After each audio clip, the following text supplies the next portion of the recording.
Hey, what's up everybody? Prospector here with Watcher Realms. Today we're going over a free-to-play team for both the defense tower and the central keep. This doesn't cover both your teams, this is just one, but it does cover mostly with the North Throne faction. So without further ado, let's dig in.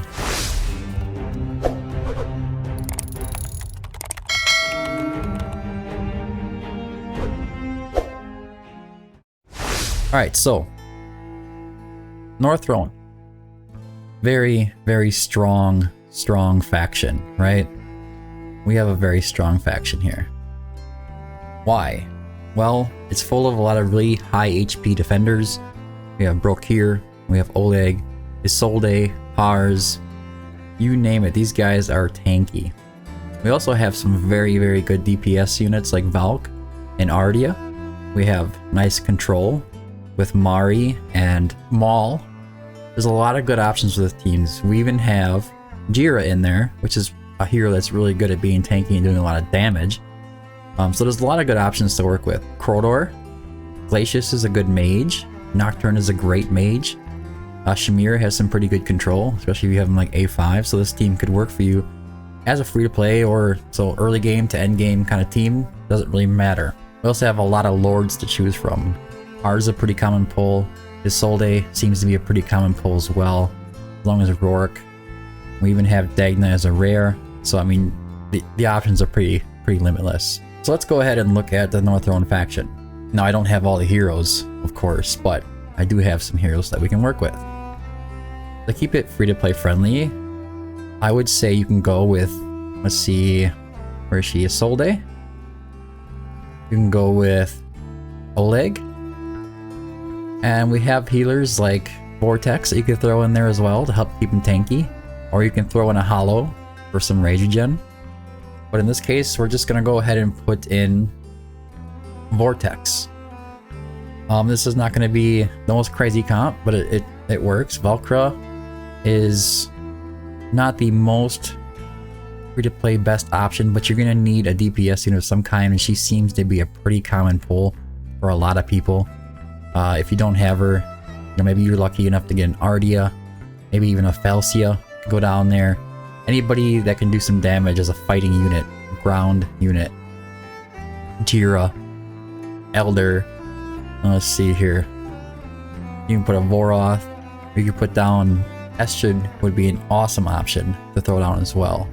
Her range isn't as far, but when she does ult, she has 2 hit range, so I mean, she can do a good job at it as well.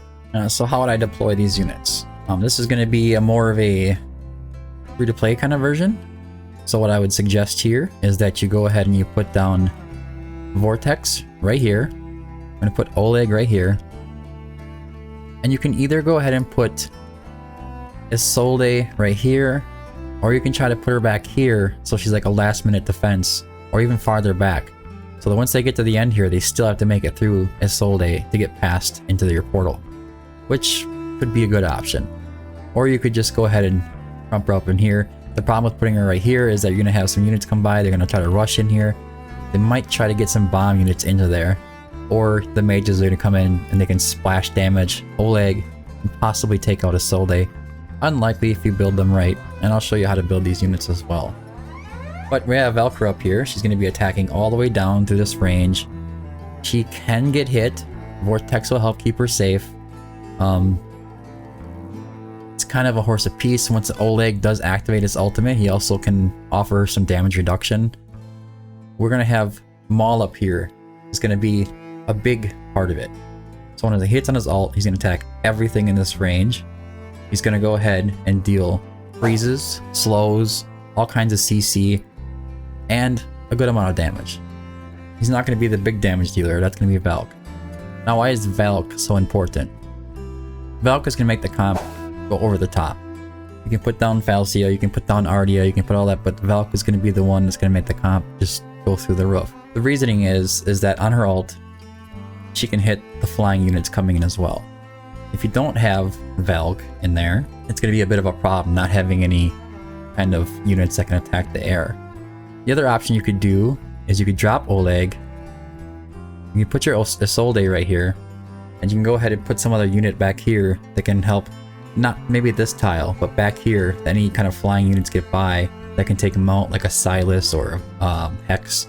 Somebody that's going to do a lot of damage to those flying units coming in. Even a nice, you know, well-built mage. I would go with somebody that does physical damage though, because Maul's going to be kind of weak for physical damage, and then Valk's doing magic damage already, so it'd be nice to have a unit in there doing some physical damage. Maybe you can sneak off a Nyx back in this corner or something along those lines, or a Razak for that matter. So let's upgrade the team. How do we make it a little better than it is already? Here's the team. So the options you can put in Hars, or you can stick with the Solde. Let's say, you know, Eloin can upgrade the team, help with the rage regen. It's like a 3% global rage regen for all these heroes. It's gonna make Maul hit hard or faster. It's gonna make Valk hit faster. Any kind of marksman or mage in exchange for pulling out Brokir and then using your Lord as a tank. So if I go like this, say we decide to use a Solde. Solde is a better option, by the way, than a lot of heroes. A lot of defenders in the North Throne Lord. Even over Hars, she might be a better option. Maybe if he's fully skilled out and fully awakened, but let's see. So now we can go like this. Now we could use some physical kind of damage. Well, Nocturne can do some true damage, and he's pretty great at it, but it's still magic damage. We could put in there, as you can see, there's not a lot of great options for physical damage as far as being ranged. So you could pop in a Nocturne back in there if you wanted to. You need to have something in there to help with those flying units if you pull out another defender. So what we'll want to do is we'll stick to the marksmen and the mages. So something like a Silas, Comet, Boreas, Nyx, Yovar, all these guys. Anybody, especially doing physical damage. So like a lot of the marksmen are going to be like the better ones compared to the mages, because most of the mages are going to do magic damage, of course. Some burning could be nice, some control, some CC, maybe some rage regen. You can get it somewhere if you wanted to go ahead and put in a Laurel or something like that. By the way, you could switch out Maul for Mari, but I would say like Nyx would be a wonderful option to upgrade the team with. We'll go ahead and we'll put them down. They're not geared anything right now, but we'll put the Solde here. Solde will be holding back the best she can. She has a 4 block with the Bastion Ring. She has really good defense. She has physical and magic damage reduction. She's going to hold them back really well. Let's say instead of deploying a lot of ground units and trying to get through this tank and not having to worry about these CC, what if they just try to go with flying units and fly them over? Or if say you got some stragglers that kind of come by, either one of the other. Nyx can sit right here and kind of pick them off as they're coming in. Or a Silas can do it, or like I said, a Hex can do it. Anybody can do this as long as they're physical damage and they're doing a good amount of damage. AoE may not be the best option. It might be better to go for a single target, because if one unit will get past here and there, another one will get past here and there. The other cool part about putting units back farther like this is that it's really hard to bait their ultimates. So that would mean, like, if she was farther up, let's say she would just put her right here. So if she was right here, it'd be easy to just have a unit come here, get her ult going, and then just waits until the ults are done, and then kind of come in and then go in there when they're kind of at their vulnerable state. But if you put her back here, a Silas too, he's gonna wait until a unit gets him within range, and then she'll release her ult. So I mean, then she's gonna do a ton of damage when she releases her ult. You could also just try to slow him down. You could put another defender back here to make it hard to get past another defender. And you put your Solde up here, and you put your Brok here back here because he's a pain to get past. There's a lot of cool ideas that you can use with this free-to-play comp on the defense tower. Let's go ahead and check out the Central Keeps. Kind of the same concept. I'm going to use the same kind of group and the same kind of teams. We're going to work through that. Eloin's, like I said, is going to be like the best option. But you might want to save her for another team, so we might run Hollow instead. But you would run her in the same position. This is kind of what I was thinking. With King Hars here, he can go back here as like a last defense. You could also put him up here. Nobody can hit him anyways. Then you can maybe move like a Maul up here or something like this. Yeah, you could do this. But then Maul's not going to be able to target anybody in front of Brok here. So maybe. No, maybe that would work if they're on Brok here. He might be able to hit him. I think he'd be able to be within range. So he could go right here. Then they got 2 stops. They're gonna have to deal with Valk here and Brokir here. Also with the healing. And then once they get past that, they're gonna have to come over to your second defender, which could be a Solde. And then deal with Maul, who's gonna be doing a lot of slows, and just kind of running that clock out. Hopefully you can run the time down. And it kind of works the same way. You could try to run Amari here, just to have some slows on the end, freezes. Instead of running Hars, you could try to run Isolde right here, and then bringing in a marksman or something like that to kind of pick off any kind of stragglers that are getting past Brokir, or getting past Isolde. Kind of think outside the box. You don't want to put these guys too close together. I wonder if these guys can go up here. No, I can't even go that close here. Let's say we took them all off here. Sorry, I'm like theory crafting like live on the video, but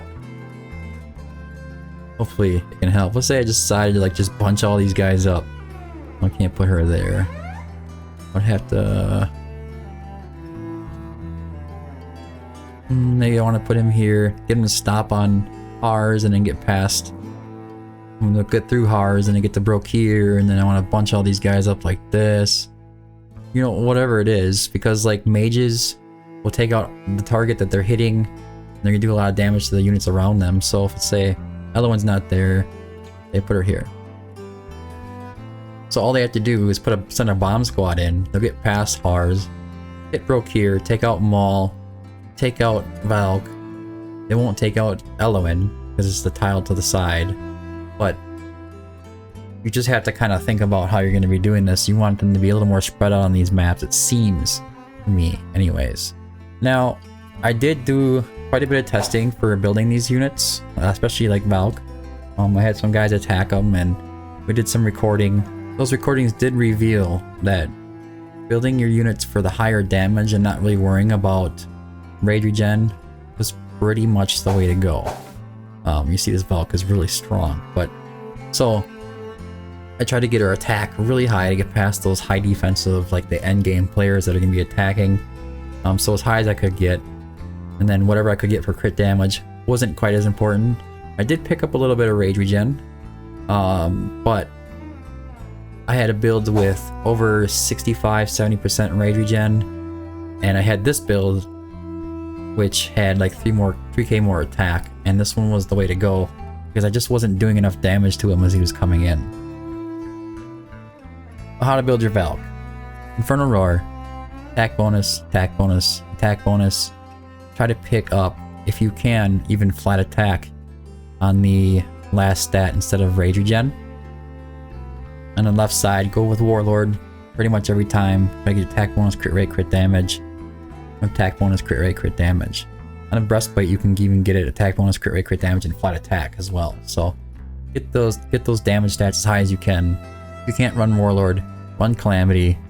And if you can't run Infernal Roar, a Night Terror set will work really well, or broken sets, as long as you're really focusing on attack. Obviously, if you're not running Infernal Roar, your damage is going to be way down. But broken sets, if that's what you have to do. Now, as for your defenders, I like to build them all kind of the same way. You want to go for Guardian sets, and either Life Force or Mortal Warrior on the left side.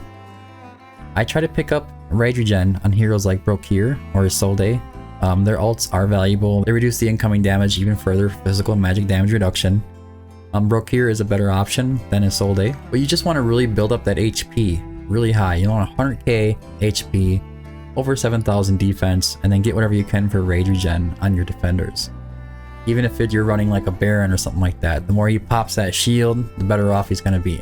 Now, as for your units like healers, you don't need to run an Invigoration set, because I don't think that Invigoration will apply down to the units when they kind of open up the guild versus guild map and go to attack you. So any set you can run will work, although she will probably get the 10% attack herself. She just won't be able to apply it to anybody else. You can give her the extra 10% attack. But you see in this case, I have my Elowen built really tanky. Attack's a little bit lower. If you wanted to and you're sure Elowen would be safe, you can go ahead and build up her attack. Just make sure that she's nice and fast. Like a 1.4 to 1.6 attack interval is ideal. Rage Regen is also very nice. But on the Bangle, you can go either HP bonus or attack bonus here. Pick up the opposite stat and the substats. Attack speed and Rage Regen are going to be your priority stats. On the Amulet, you want to go for attack speed on all the healers, Try to pick up some HP bonus, rage regen, and attack bonus if you can. And then for the ring, it's going to be the same kind of concept as the bangle. On the left side, salvation set works, whirlwind set works, get your rage regen nice and high. It doesn't need to be at 110% by the way. If it's just right around 85 to 90, typically that's plenty. So I'm really overkilling the rage regen on this build. Now I do want to mention quickly for heroes like Silas, he does ignore defense, but I do want you to keep in mind that it's not all the time. So running him in a triple attack percentage isn't the worst idea. So 16.5k attack, 300 crit damage or higher is best. You can get some rage regen in there, great. If you can't, you can't. But even building up his attack even higher than that would be a good idea. So you can go with a Warlord set on the left side instead of Calamity and get an extra 25% attack on top of that. That way every one of his hits means something, not just when he soul snipes and ignores defense. You could opt for that reason to go for something like an Idril's Gaze instead of a maxed out Spirit Siphon. And the Idril's Gaze has dealing crit damage has a 25% chance to ignore 40% of the target's defense and magic resistance for 3 seconds. If you put an Idril's Gaze on him, he's going to have a chance to just ignore all that defense. It might be a safer bet than a Spirit Siphon, to be honest with you. But anyways, that's it for this video. This is the way I set up this team. On the Central Keep, and the crowd control effects from Maul coming in are just crazy. The crowd control effects from Brokir are crazy. He has a chance to freeze. Maul has a chance to freeze. He has a chance to slow. And we have Velcro. She's taking care of both the ground units and the flying units. And of course we have Elowen in there for some really good rage regen. But anyway, that's it for the video. I hope you found it helpful. If you did, don't forget to like and subscribe. Hopefully this can help you set up some teams for guild versus guild no matter what level you are. But anyways, thanks for tuning in. Until next time, keep digging.